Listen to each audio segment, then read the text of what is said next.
गुरु भगवान के चरणों में सागर वंदन सारनाथ। प्रश्नोत्तर यज्ञता प्रजा सृष्टवा पुरोवाच प्रजापति अनेन रसविष्यमेष भोऽस्तित्वष्ट काम काम कर। प्रजापति ब्रह्मा ने कल्प के आदि में यज्ञ सहित प्रजा को रचकर कहा कि इस यज्ञ द्वारा पृथ्वी को प्राप्त हो। यह यज्ञ तुम लोगों की इष्ट काम तो जिसमें अनिष्ट न हो, विनाशी रहे, इष्ट संबंधी कामना की पूर्ति करेगा। यज्ञ सहित प्रजा को किसने रचा? प्रजापति ब्रह्मा ने। ब्रह्मा कौन है?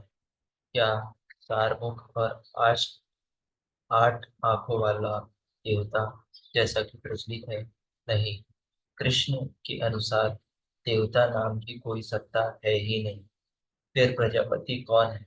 वस्तु वस्तु वस्तुतः जिसने प्रजा के मूल उद्गम परमात्मा में प्रवेश पा लिया है, वह महापुरुष प्रजापति है। उसकी बुद्धि ही ब्रह्मा है।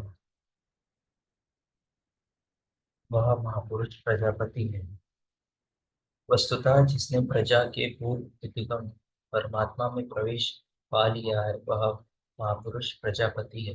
उसकी बुद्धि ही ब्रह्मा है। अहंकार स्यूल बुद्धि अज मन ससी चित्त महान। रामचरितमानस। उस समय बुद्धि यंत्रमात होती है। उस पुरुष की वाणी में परमात्मा ही बोलता है।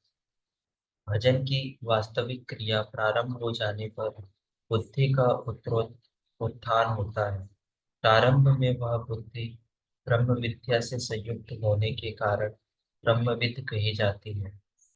क्रमशः विकारों का समन होने पर, ब्रह्म विद्या में श्रेष्ठ होने पर वह ब्रह्म विद्वर कही जाती है। उत्थान और सूक्ष्म हो जाने पर बुद्धि की अवस्था विकसित हो जाती है। वह ब्रह्म विद्वरियान कहलाती है। उस अवस्था में ब्रह्म विद्वेता पुरुष दूसरों को भी उत्थान मार्ग पर लाने का अधिकार प्राप्त कर लेता है। बुद्धि की पराकाष्ठा है ब्रह्म विद्वरिष्ठ, अर्थात ब्रह्मविद की वह अवस्था जिसमें इष्ट प्रवाहित होते हैं। ऐसी स्थिति वाले महापुरुष प्रज्ञा के मूल उद्गम परमात्मा में प्रविष्ट और स्थिर रहते हैं। ऐसे महापुरुषों की बुद्धि मात्र यंत्र है। वे ही प्रजापति कहलाते हैं।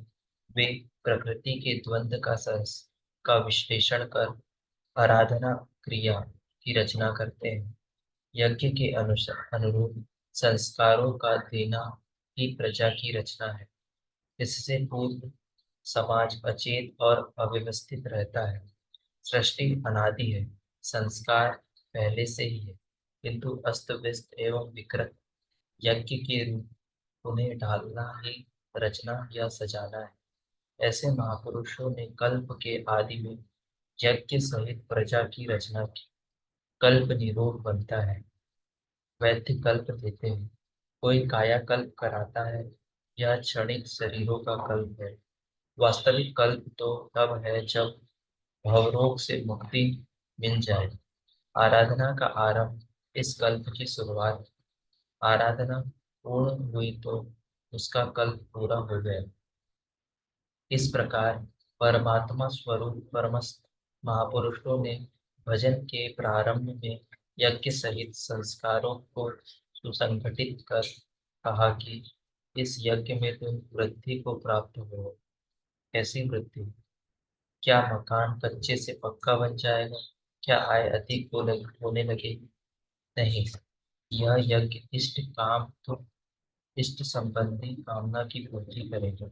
इष्ट है परमात्मा। उस परमात्मा संबंधित कामना की पूर्ति वाला है। प्रश्न स्वाभाविक है कि यज्ञ सीधे उस परमात्मा की प्राप्ति करा देगा अथवा क्रम क्रम से चलकर। धन्यवाद।